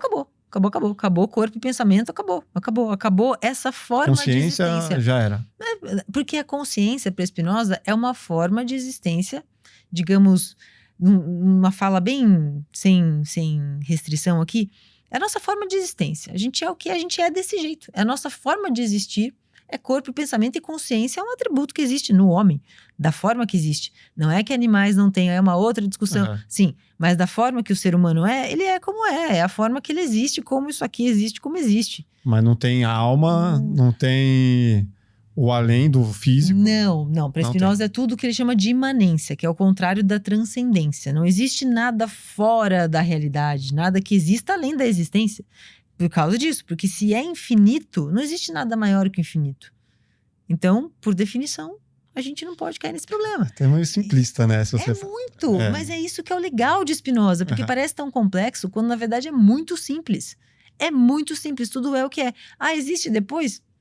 Não tem depois, cara, para Spinoza. Depois? É a eternidade. Então não tem como a gente dividir a eternidade. Para Spinoza não tem fragmentos de realidade. É tudo uma coisa só. Nós somos modos finitos de existência. Nós temos um tempo, mas é porque nós somos seres temporais, nós não somos eternos. Então a gente tem um tempo de nascer e um tempo de morrer. Esse microfone tem um tempo de ser fabricado e um tempo que isso aqui vai enferrujar, pronto, acabou, caiu, já era. Porque tudo está em movimento, está se transformando. Então, assim, a consciência, que para Spinoza nada mais é que pensamento. E para você, existe um depois? Para mim, eu não digo nem sim, nem não, muito pelo contrário. Entende? Porque nunca ninguém voltou para me contar. Eu não... Para mim, acabou. Acabou. Mas aí você fala assim, então por que às vezes você se pega falando com pessoas queridas que se foram? Vai explicar. Você entende? Eu falo assim, cara, porque a minha emoção... Eu não consigo chegar em conclusão também. Porque não precisa. Porque eu não sei se tem depois. A verdade é que eu não sei. Eu acredito, isso é uma crença. É diferente de um saber. Sim. Crença é uma coisa, saber é outra. Eu acredito, mas não posso provar que não há nada. Mas, em contrapartida, a minha emoção me leva a falar com as pessoas que já se foram, que são muito queridas para mim. Mas eu não entendo, eu não sei se estão me ouvindo. É difícil, né? Ao mesmo tempo que você fala, eu preciso de uma força, mas me ajuda aqui, o universo, Deus. Mas daí você percebe que talvez seja a sua forma de se emocionar. E é a minha forma de me emocionar às vezes. Poxa, se a gente pensa nisso como uma forma de se relacionar com o mundo, não importa se tem o outro ouvindo do outro lado ou não, importa que eu estou falando e que eu entendo alguma coisa que me faz bem ou me faz mal naquela hora. E eu preciso fazer esse processo de me afetar com a ideia disso, entende? Então assim, eu não procuro conclusões. E é isso que eu falo. Eu acho que não tem nada. Para mim, morreu, acabou. Para mim, não tem nada que não seja material ou que não nasça da materialidade. Para mim, Flau, não existe. Prova? Não provo. Não provo e não vou entrar nessa brincadeira. Eu acho, realmente é uma crença que não. Mas ao mesmo tempo que eu falo com meu pai que se foi. E qual o problema disso? Nenhum. E então explica por que você faz isso. Às vezes o pessoal fala, não, você está traindo a sua linha filosófica, falando com seu pai que já se foi, né? Porque eu não tenho linha filosófica, entende? Eu não gosto de me ater a isso. É justamente a minha... tipo colocar numa caixinha, né? E tem que pensar assim... Olha o pensamento crítico aí. Você entende qual é a importância do pensamento crítico nos nossos dias? É entender que se eu estruturo algo que justifique a minha conversa com o além, não existe. Eu não consigo. Não tem como. Agora, se eu entendo que isso é uma pulsão, uma emoção, da mesma forma que eu não explico o amor, por exemplo, da mesma forma que eu não explico um monte de sentimentos que mexem com a gente, não sei como é que surge esse troço, eu só sinto. Às vezes não é do discurso, é da experiência. Então, quando eu busco enquadrar num discurso, eu reduzo a experiência. Por que eu tenho que explicar o porquê que eu tô falando com o ser do além? Eu não tenho que explicar nada. Eu tenho que me sentir bem naquele momento. Sim. Entende o pensamento crítico? Eu não vou tentar te impor. Não, mas fala com o teu pai, cara. Que já foi, mas lógico que ele tá te ouvindo. Tudo vai ficar bem. Não vai ficar bem. A verdade é que a gente não sabe. Para com esse otimismo besta. Só gratiluz. Esquece só isso aí. Puta, entendeu? Tá raiva disso. Você entendeu? Tá tudo certo. Isso aí, sempre não. Tá tudo bem. Não, às vezes mas não você tem fala, lado não bom. Tá bem, velho. Qual o lado bom de alguém da tua família morrer? Então. Não tem lado bom. Não tem lado bom. A verdade é que talvez se ela estiver sofrendo muito e... talvez ela tenha ido para algum lugar que a gente não sabe o que foi. Ela deixou de sofrer. Talvez esse seja o lado bom. É a narrativa mas, assim, que a gente conta. Pra quem perdeu, você fala, caramba, não queria ter perdido, né? Não, é a narrativa que a gente conta pra nós mesmos que vai nos ajudar. Pra dar uma amenizada. Que vai nos ajudar. Viver o luto, né? Exato, vai nos ajudar a nos relacionar com algo que contraria ao nosso bem-estar. E tudo bem. Agora, assim, tudo tem um lado bom. Não. Qual é o lado bom de meu pai ter morrido? Da tua mãe morrer? Da minha mãe? Qual é o lado bom? Não tem lado bom. A verdade é que existem alguns pontos da nossa vida que vão sempre ser ruins. Que talvez a gente só com o passar do tempo saiba em que medida visitar esses lugares. E em que momento. Talvez a gente consiga entender que a gente precisa se afastar de alguns lugares que a gente não está preparado para enfrentar. Tomar distância e entender. Não é porque eu estou buscando ressignificar. Porque a minha mãe morreu, agora eu descobri uma força. Não, fera, se você precisou disso para você ser forte, que ser humano é você. né? Que ser humano é você. Não é isso. Você pode ter aprendido a se relacionar, mas não tem lado bom da sua mãe ter morrido. Pronto, final. Não tem lado bom. A menos que você não gostasse dela, sei lá, não sei. Algum motivo que a gente não consegue investigar. Mas não tem lado bom. Então, saber que não tem lado bom te ajuda a se relacionar com isso. Quando é que eu vou lá? Quando é que eu não vou? Puxa, você consegue ter lucidez de novo, a partir de um pensamento crítico para falar assim, isso aqui dói, isso aqui me emociona de uma forma que eu não estou preparado agora. Então, eu não posso visitar agora, eu não posso ir lá agora. Uma hora vai ficar mais confortável, talvez não. Mas aprender em que medida se relacionar com as coisas que fazem bem e mal é importante. Acho que é aí que está o pulo do gato. Você tem estudado bastante sobre IA, né? Você tem todas, até uma visão muito ampla sobre IA. Eu vi recentemente um estudo de que chegaremos no momento em que teremos um Deus de IA. Você já ouviu falar sobre isso? E, de alguma forma, está caminhando para isso? De que a IA, os chats GPTs da vida, as LLMs vão ser idolatradas a ponto de você falar, caramba. Nossa, essa discussão é maravilhosa, né? É assim, é uma perspectiva de IA muito humanista, né? Eu sempre tento destacar o lugar do ser humano ali. Primeiro, a nossa linguagem é um problema, né? O que é Deus? Voltamos lá no que Deus a gente está falando. E a gente pode trazer uma perspectiva mais prática para a gente pensar de Nietzsche, por exemplo, que ele falava dos ídolos, né? De repente, essas novas IAs estão sendo colocadas como novos ídolos. Muitas pessoas atribuem muitos benefícios para a humanidade a ponto de que vai resolver todos os, né? Nossos problemas vão estar todos resolvidos, atribuem aquilo realmente um lugar superior e que aquilo vai resolver todos os nossos problemas, e as pessoas que vêm como capiroto ali, né? Que é um negócio que vai acabar com a humanidade, alguma coisa assim. Então, assim, para responder a sua pergunta, a gente precisava ter um pouco mais de clareza sobre qual é esse ponto que a gente está apontando como horizonte. O que você está falando quando está falando de novo Deus, de inteligência artificial geral, de tudo isso? Porque a gente tem um grande problema quando se trata de inteligência artificial, que a gente está tentando explicar uma coisa que a gente não entende com um monte de outras coisas que a gente também não entende. O que é inteligência? A gente não tem consenso. O que é consciência? O que é Deus? O que é inteligência artificial geral? O que é artificial? O que a gente está falando? Você entende? Então, assim, a gente está tentando explicar de uma forma geral coisas que a gente já não entende antes de inteligência artificial. E é por isso que eu vejo que essa tecnologia não é a inteligência artificial, isso já é um erro. São as inteligências artificiais. Os sistemas de inteligência artificial que levam esse nome porque foi convencionado se tornar assim por questão de marketing, entende? Então, assim, isso veio de um contexto histórico que era marqueteiro, para conseguir financiamento, pesquisas direcionadas e tudo mais. Se igualar ao ser humano em quê? Em funções? Se a gente pensa de um aspecto funcionalista, é evidente que a máquina vai superar. Isso quer dizer, nas nossas funções que nós temos descritas, discretas, né? Com a descrição precisa das nossas funções, um objetivo, tá lá, ponto de partida, ok. A execução somando tá claro, com robótica. Já era. Elas vão nos superar. A menos, isso Turing já falava. Se ele tem um artigo dele muito bacana, que não é o mais famoso, que ele fala assim, se a gente compara um sistema desse, que não é nem perto do que temos hoje, imagina já. Então, se a gente coloca um computador digital para competir com um matemático, vamos colocar as de hoje, como é que seria então? O matemático, no sentido de volume de operações e de precisão, de acerto, vai perder. Já era. A menos que tenha uma falha de energia, de técnica, alguma coisa muito precisa, vai perder.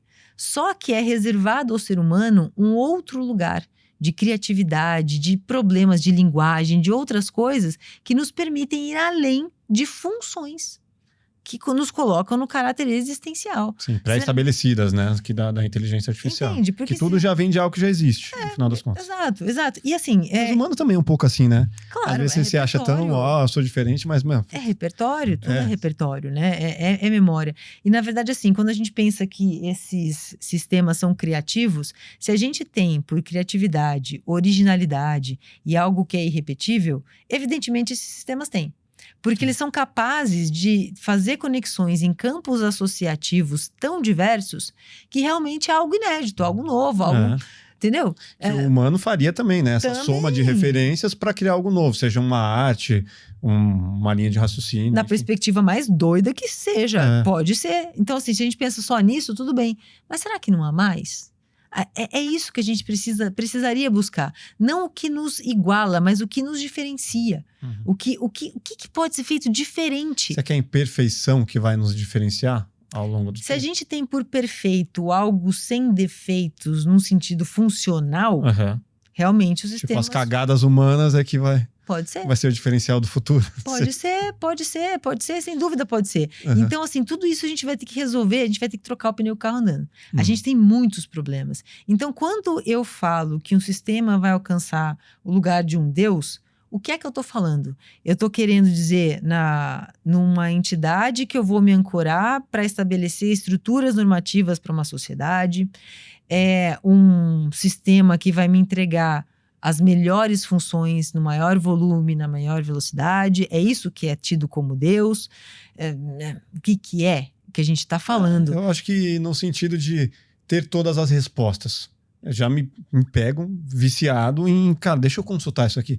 Ao ponto de você ir no médico, ele te instruir, passar os medicamentos necessários, e você fala, deixa eu ver se esse médico está certo. Sim. Pega lá a receita, pega o laudo, analisa e fala... a linha de raciocínio do médico aqui tem essa linha aqui. Eu tô quase colocando num patamar, já mesmo sem... Sim. Assim, o dono da razão, digamos assim. E vou te falar uma coisa, eu acho que é absolutamente possível a gente colocar num lugar de especialista, inclusive da medicina. Isso existe, mas aí é que tá o grande... E eu acho que o sistema é feito para isso.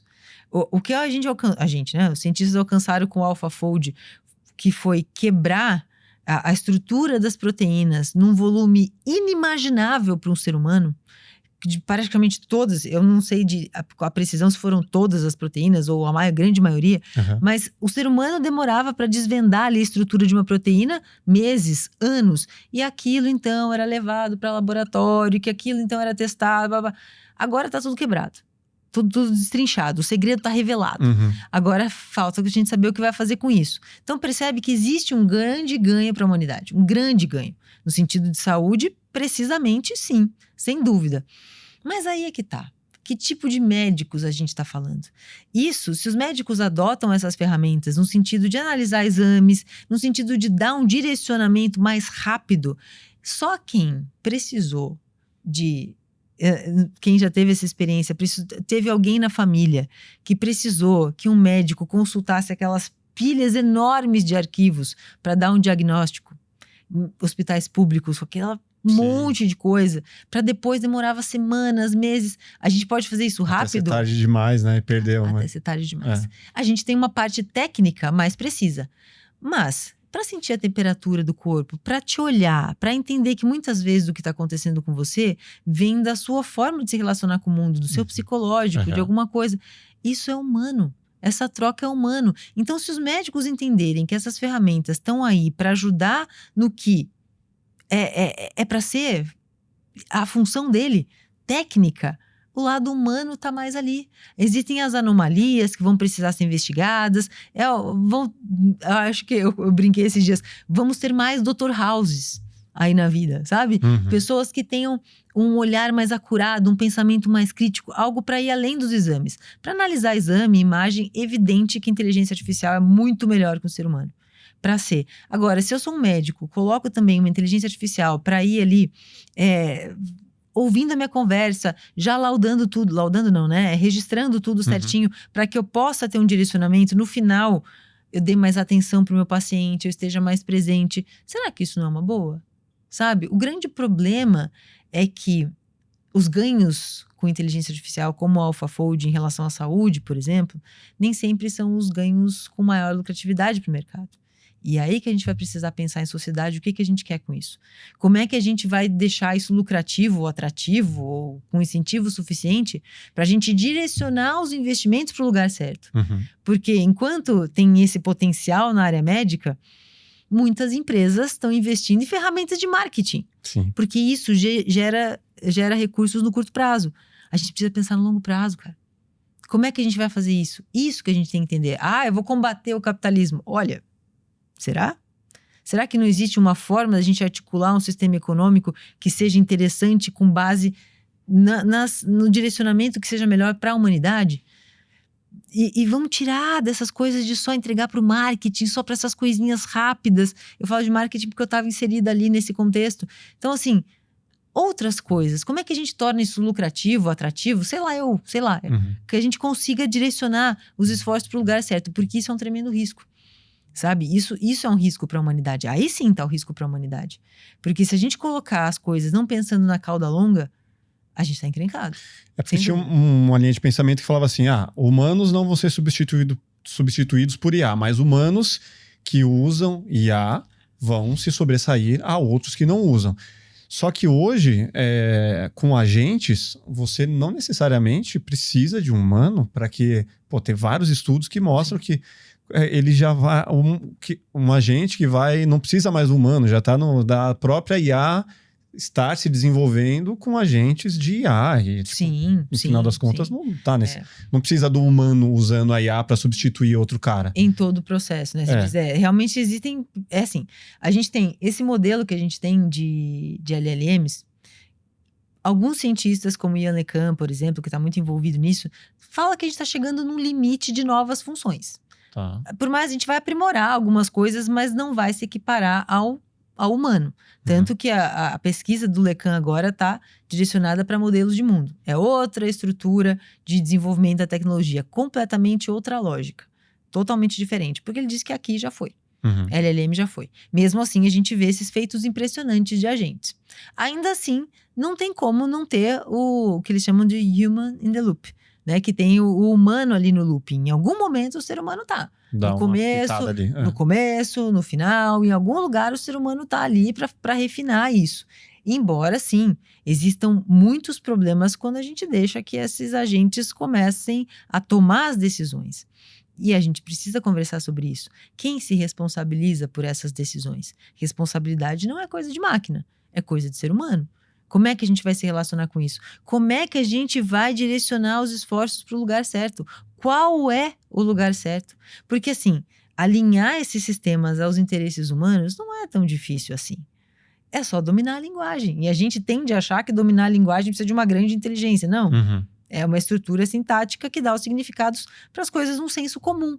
Mas para além do senso comum, para direcionar isso, como é que a gente vai fazer? Mas teve um caso que todo mundo ficou muito abismado, assim, que a Anthropic fez. Eu acho que era o Claude 3, 4, não me lembro agora. Eu não sei se você ouviu esse caso. Que um engenheiro, foi um teste de segurança totalmente controlado, que um engenheiro começou a plantar nos e-mails dele uma simulação de um caso extraconjugal. Você viu esse caso? Eu vi. Então, né, vou dar uma pincelada só para o pessoal saber do que se trata. Então, ele foi plantando ali evidências de que ele estava tendo um caso extraconjugal e ele informou a um sistema de inteligência artificial que ele seria desligado e que seria substituído por outro sistema. O sistema, de forma agêntica, começou a acessar os e-mails dele que ele já tinha acesso e meio que dizer assim, olha, se eu fosse desligado, mas se eu for desligado, você... Vão saber. De repente eu exponho o seu caso. Você iria gostar disso? Expor mesmo. E todo mundo fala assim... E aí teve uma fala do Benjo, do Yoshua Benjo, também considerado um dos 3 padrinhos, com o LeCun e com o Geoffrey Hinton, que também tem uma visão bastante importante sobre o assunto. Bastante, né, emocional também, mas importante a gente olhar. E ele falou assim, e ele ressaltou, e é evidente que os sistemas não foram treinados para fazer isso, para chantagear. E ele fala isso, é engraçado que num podcast que ele fala, e aí olha o pensamento crítico de novo. Nesse podcast que ele traz esse assunto à tona, ele fala logo no começo assim, olha, não foi treinado, ele teve isso espontaneamente, isso aconteceu sem nenhum treinamento, não houve... Tudo bem. Ouve o podcast até o final. Lá no final, ele fala, os sistemas de hoje, tratando num outro assunto que não esse caso, ele fala claramente, os sistemas de hoje replicam o comportamento humano. Tudo que a gente faz, o sistema faz. Então, se ele fala com essas palavras, a gente desempenha papéis, a gente chantageia, a gente ameaça. Então, você entende a importância do pensamento crítico? E até seria alimentado por referências de livros, de filmes, de histórias diversas. Aí temos um outro problema muito legal da gente pensar. Mas só para terminar essa linha de raciocínio, o mesmo cara que falou que não foi treinado e que de forma agêntica, reconheceu ao final da entrevista que replica o que o nosso comportamento faz, que está descrito na nossa linguagem. Pior também, né? Entende? O que a gente já colocou online. Então, assim, não existe uma intencionalidade. Isso, quando a gente começa a antropomorfizar essas máquinas, esses sistemas, a gente tira o foco do que realmente importa, que são os riscos. Isso é uma falha de segurança gravíssima. Gravíssima. Não é uma consciência que está surgindo. Ela está replicando o que a gente já faz. Uma autopreservação. Exato. Isso também, quando deu aquele caso de que um cientista estava conversando, que a máquina não queria ser desligada, não sei o quê. Ela está só fazendo o que a gente faz. A gente, no geral, a menos em situações que existe um problema clínico, né, patológico, eu não sei, me perdoem quem trata das questões da psique, que eu realmente não sei como me referir a elas, mas existe algo diagnosticado, a gente tende a preservar a nossa vida. Ninguém quer morrer, pelo que eu saiba, a menos que exista um problema que seja diagnosticado. Então, o que ela faz? Ela replica a nossa tendência à preservação da vida. Tão simples quanto isso. Entendeu? Então, é nesse momento que o pensamento crítico precisa ser evidenciado. Porque se você olha esse corte do Benjamin, você fala, meu Deus do céu, o padrinho da inteligência artificial, que fez o paper seminal do Deep Learning, tá falando isso? Meu Deus. Respira, vê até o final. Vê mais 1h15 para ver o que ele fala e tenta conectar os assuntos. Não pega solto. Por mais que não tivesse conexão com o assunto que ele começou, existe uma conexão de narrativa que a gente precisa reconhecer. É aí que está o pensamento crítico. É aí que está a nossa capacidade de respirar, se afastar da montanha para ver a dimensão do que está acontecendo. Senão a gente não vê os riscos, só projetando as nossas características num sistema que evidentemente não tem. Entende? O risco é outro. Isso me preocupa bastante. Eu tenho uma filha, como eu estava te falando, de 17 anos. Sim. E ela está na fase, no último ano do ensino médio, Sim. decidindo o que ela vai fazer de faculdade. Sim. Recentemente ela chegou e falou que queria fazer publicidade. E aí, eu estou inserido nesse universo publicidade, produção de filmes há 20 anos. E eu vejo as transformações que acontecem na agência de 20 anos para cá e o que está se tornando. E aí eu não soube responder para ela, tipo, se ela tá indo pelo caminho certo ou não, por mais que eu queira que ela siga essa área também. Eu queria saber de você. É um mundo de tantas transformações que faz sentido hoje em dia alguém querer entrar nesse universo que tá totalmente em transformação, a gente não sabe o que vai ser daqui a 2 anos. Em que universo você Publicitário. diz? Publicitário? A verdade é que a gente não sabe.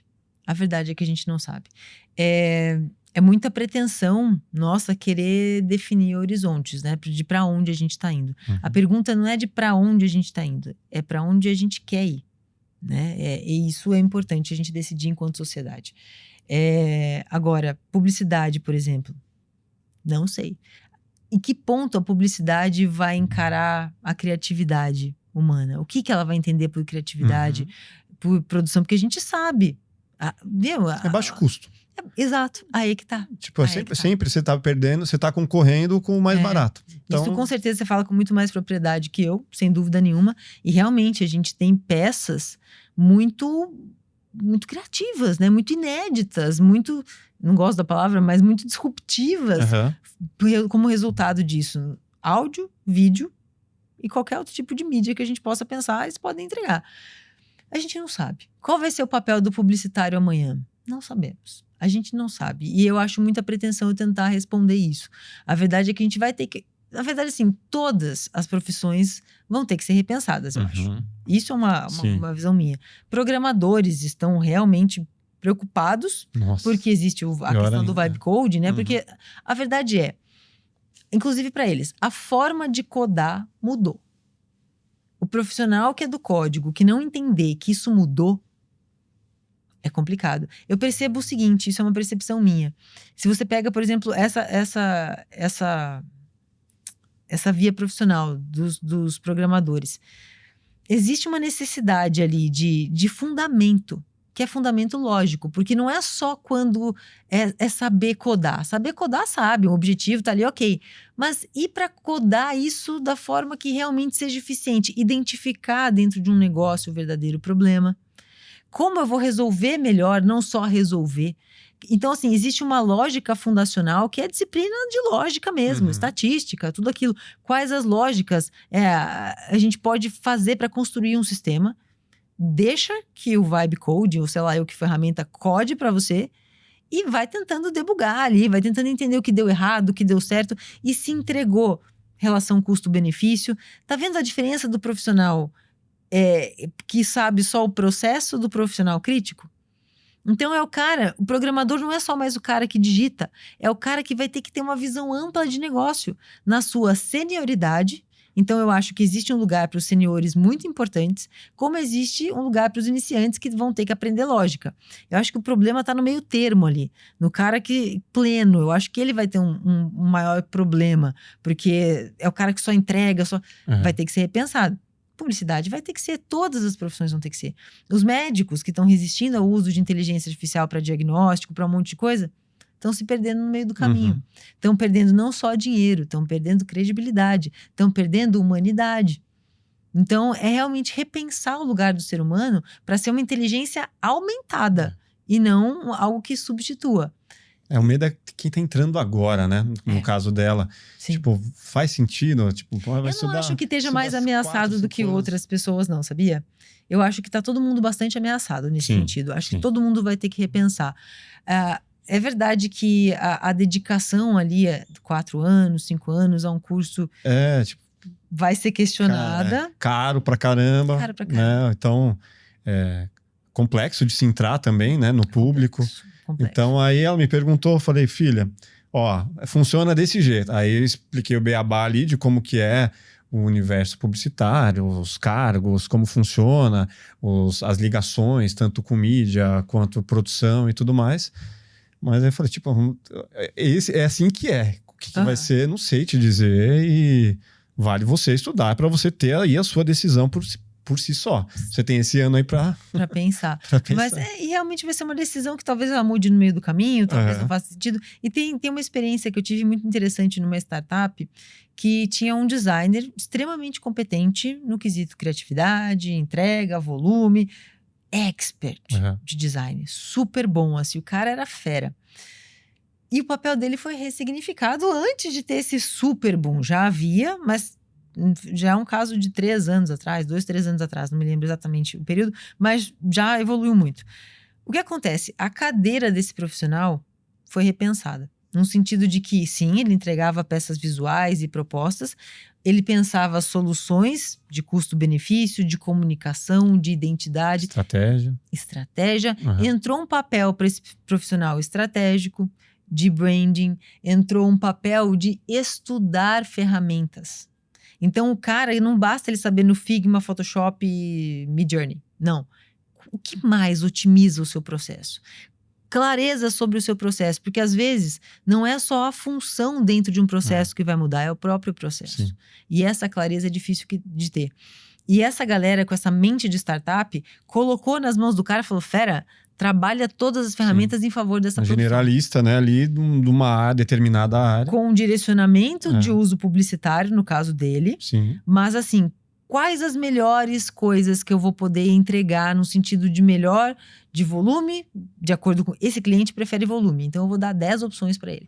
Esse cliente prefere identidade, eu vou dar 2 assertivas. Sim. Entendeu? Pra não se perder, né? Opções de copy, opções disso, de aquilo. Então assim, as cadeiras estão sendo repensadas no sentido de funções.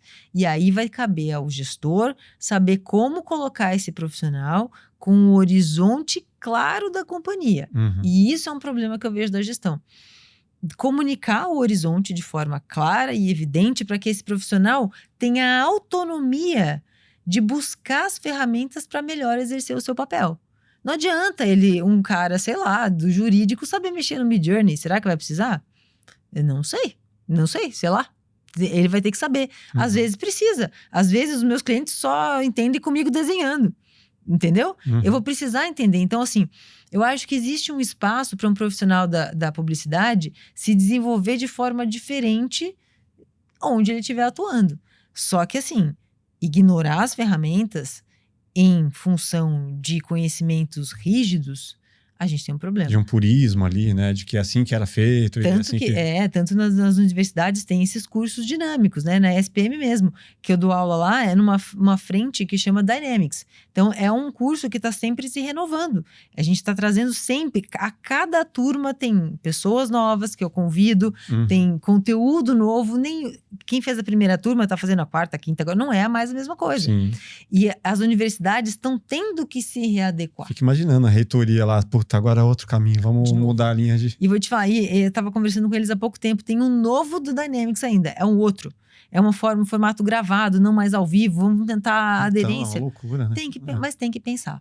Agora, a velocidade de teste é muito... O nosso aprendizado, né, tá mais restrito na questão de tempo. A gente tem menos tempo de aprendizado, menos tempo de troca. São testes rápidos. A companhia, o gestor, o profissional que entender isso e principalmente saber para onde direcionar seus esforços para testar, é o profissional que vai se destacar independente da área que atue. Eu não preciso saber de todas as ferramentas. Vou te falar assim, por semana, no mínimo 3h30, eu tento saber o que está acontecendo de inteligência artificial e eu perco grandemente. A gente perde, não tem como acompanhar. Não tem como, não tenta. Então, eu vou precisar me entender enquanto profissional, o valor que eu vou agregar, o meu valor dentro de um valor total da companhia, para a gente juntar esses valores e direcionar para os meus testes, para a minha autonomia, para meu investimento na minha educação. E saber que isso é mutável. É meio enlouquecedor, né? Você ficar tentando acompanhar ali. Não tem. Cada semana sai uma nova, no caso de criação de imagem, por exemplo.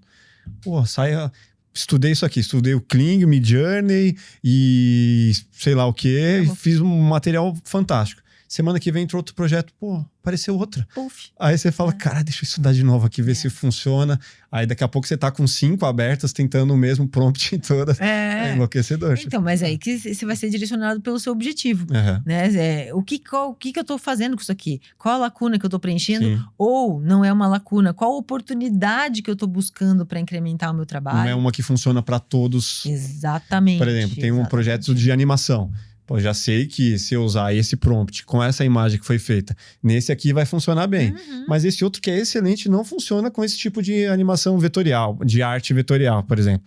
Então então tem que ficar pesquisando e te falar que assim, você tem as suas ferramentas e eventualmente uma vai superar a outra na mesma coisa que era ruim, sabe? E às vezes eu já cheguei na conclusão de falar assim, não, deixa eu voltar no processo tradicional, que vai ser mais rápido para eu fazer esse tipo de coisa. Eu vou pro After Effects e faço lá. Mas... Com certeza, e isso vai acontecer muitas vezes, porque as pessoas falam assim, tem que colocar inteligência artificial. Por exemplo, você não tem nenhuma planilha de Excel bem feita ainda. Não tem nem seus dados estruturados. Você já quer colocar inteligência artificial. Isso não vai funcionar. As pessoas, quando adotam um sistema desse, não têm ideia dos custos contingentes, da manutenção, do suporte, do investimento que ele vai ter que ter num funcionário que vai ter que se qualificar, inclusive no tempo que ele vai ter que se dedicar para aprender abrindo mão das funções dele, logo na entrega dele. Todas essas contingências, às vezes, não estão claras. Eu tenho aqui uma verba para investir. Tá, mas você tem os processos claros, dados estruturados, objetivo claro, tempo de teste, saber o que avaliar exatamente. Ou, tô tranquilo, tenho dinheiro para gastar. Tá, até que ponto? Até que ponto você tem? Às vezes é meio que jogo do tigrinho, sabe? Você fica ali no jogo de apostas.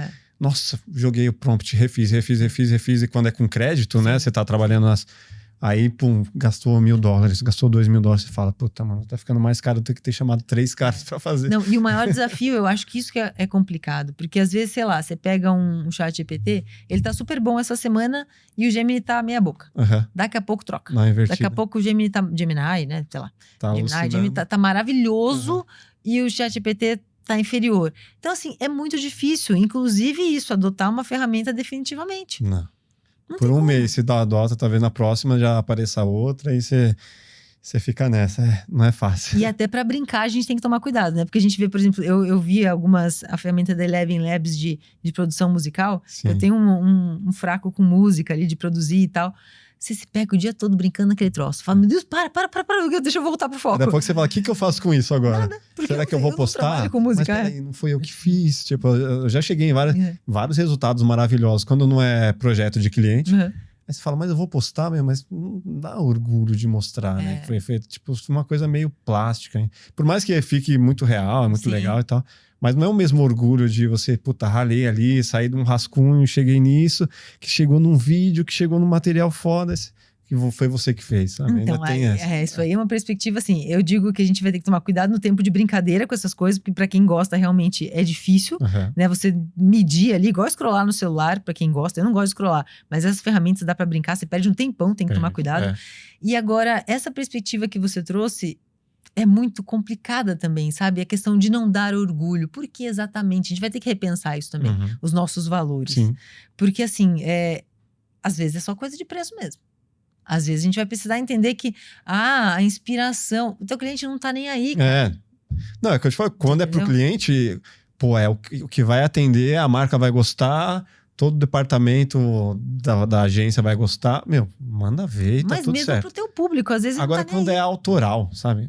Mas conversando com músicos, conversando com uma galera do Angra, por exemplo, eles falam assim, agora substituir, ainda tem uma questão de brio ali, sabe? De que eu quero fazer, eu quero colocar aquela nota ali no meio. Então e eu acho que eu peguei um pouco disso também, do artista, né? Do lado artístico, sabe? Não, eu acho que sim, é bastante bacana. Você só precisa entender de onde você vai ganhar o teu pão e de onde você pode fazer o que você quiser. Uma vez eu vi um episódio do MasterChef que me colocou pra pensar. Eu não lembro qual dos chefes, não vou lembrar agora. Veio um prato e o candidato veio com uma narrativa maravilhosa. Maravilhosa, uma defesa sabe? ali. Da inspiração. Ele falou assim, o que importa é a comida.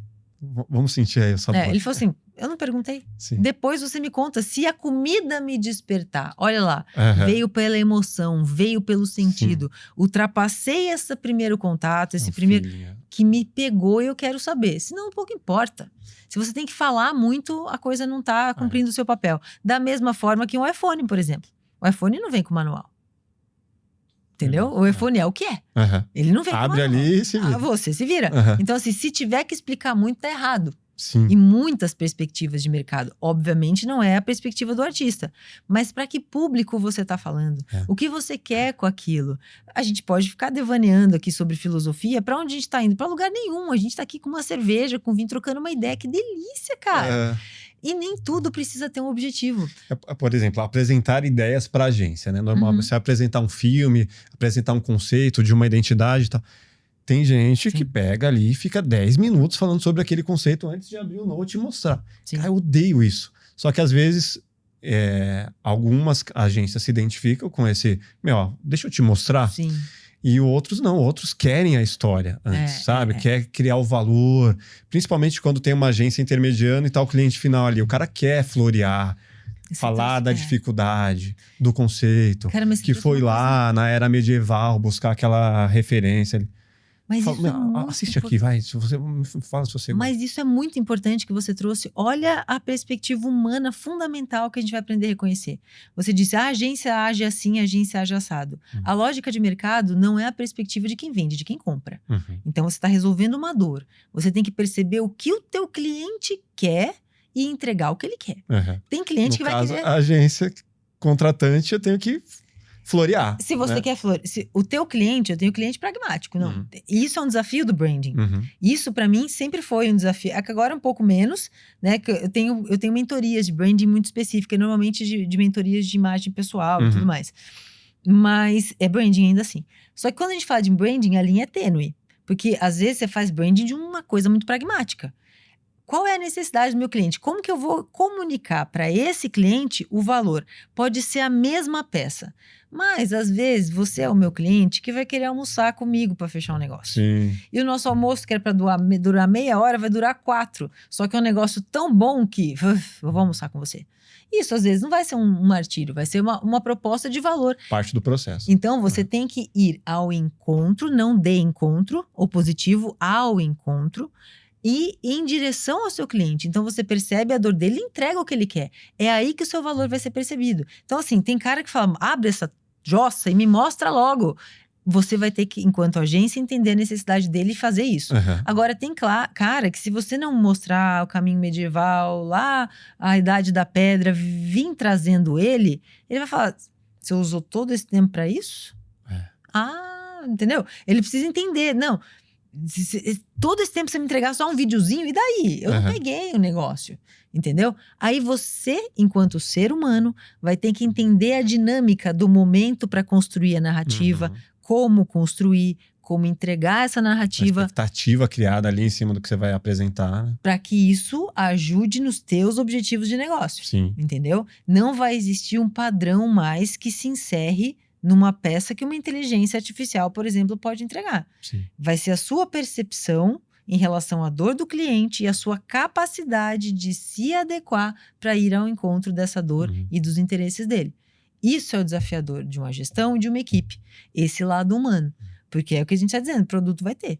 O que isso vai construir por trás? E é nesse ponto que eu me sinto um pouco mais confortável e menos pessimista, assim, de, pô, já tenho muito tempo na área, tal, mais de 40 anos.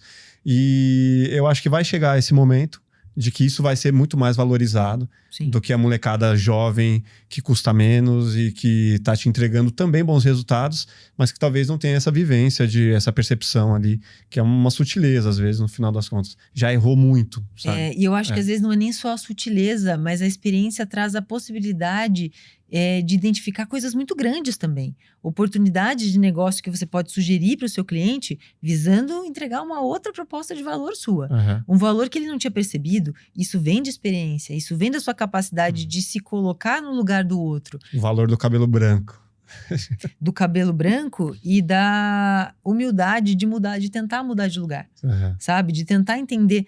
Cara, não faz nenhum sentido pra mim. Deixa eu respirar um pouco aqui, ver se eu consigo colocar meu valor pra esse cara de outro jeito, porque ele não tá entendendo. Você entendeu?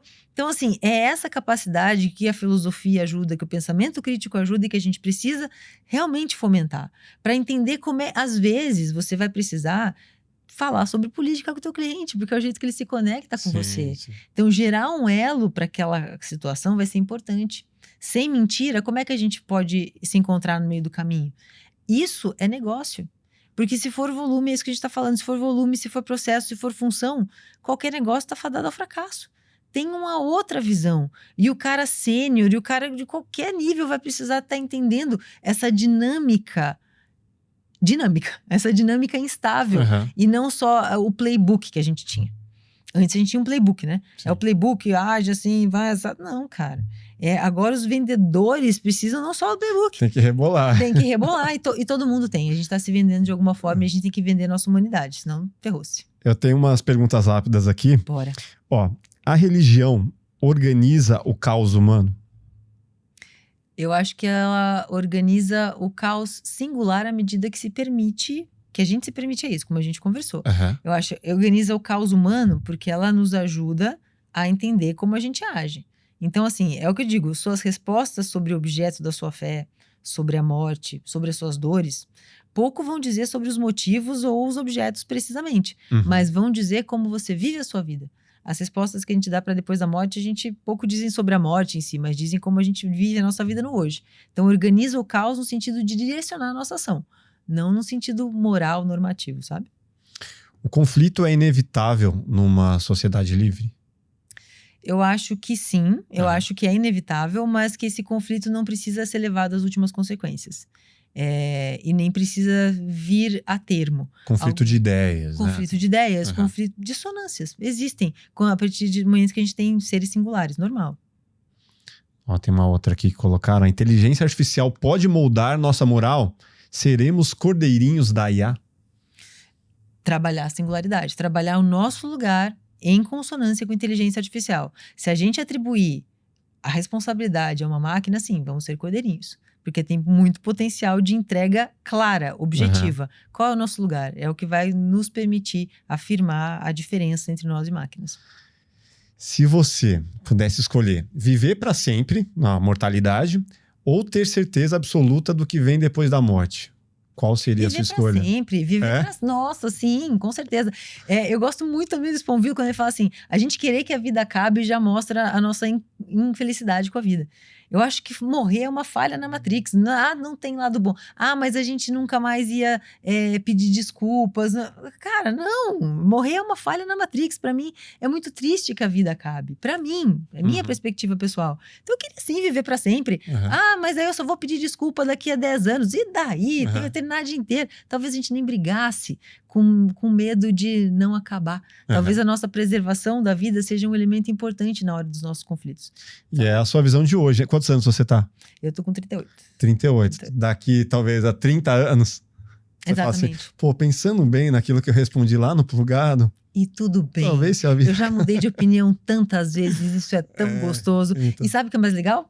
Primeiro eu saber disso, vai ser eu. Então eu tô super confortável com isso. Eu que tomo uma atitude com isso. A gente tem uma playlist que a gente alimenta com uma música de cada convidado. Eu queria saber de você. Qual a música que te traga uma memória afetiva, que você possa dizer assim, essa é a música da minha vida? Pra você que gosta bastante de música. Rapaz do céu, não tem uma música que seja... Eu sou muito guiada por momentos, assim. E às vezes a letra é uma caca e a batida me chama. Então eu acho que música é muito uma relação de convergência de momentos e de estados de espírito. Posso indicar algumas que me trazem uma vibe boa. Uma. É justamente uma pra ter essa importância, assim. Tá, uma assim, que me vê na cabeça. E aí você tem que contar a história, né? Mas não tem história, isso que eu falo, não tem história. Não tem história com música, não. Não tenho, não. Eu tenho muitas histórias com muitas... tem uma aqui que eu tenho uma história muito, muito legal. Com meu pai. Meu pai, que a gente ia pras baladas juntos, assim. A gente ia pras baladas de rock e tal, e tal. E a Perfect Strangers, do Deep Purple, sempre me traz uma memória afetiva muito gostosa. De vezes que a gente gostava muito de parar em postos clandestinos, abandonados, assim, e ficar olhando pras pessoas, assim, e ficar brincando com as histórias possíveis, assim. Então, a Perfect Strangers, do Deep Purple, me lembra essas coisas muito gostosas, assim. Sempre ouço com muito carinho. Demais. Só tenho a agradecer. Obrigada. Obrigado pelo papo aí, pela aula. Imagina. Foi uma tremenda troca. Aprendi muito também aqui. E, poxa, a qualidade dos convidados, me senti honrada. Obrigada pelo convite. Espero ter contribuído para boas conversas. Deixa suas redes para quem não te segue ainda, como te encontrar.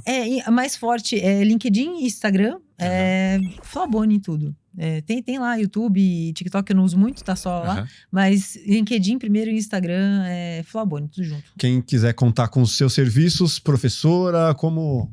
Tudo, as palestras, as mentorias, as aulas, né? Sim, a gente dá bastante palestra também. É só entrar em contato lá pelo inbox, a gente responde e troca uma ideia, ver o que é específico pro caso. Maravilha, obrigado. Obrigada, Carlos, muita honra, viu? Eu que agradeço. Valeu. E obrigado a você que está aqui até agora. Se inscreva no nosso canal, deixe seus comentários e até o próximo Plugado Podcast. Grande abraço. Adeus.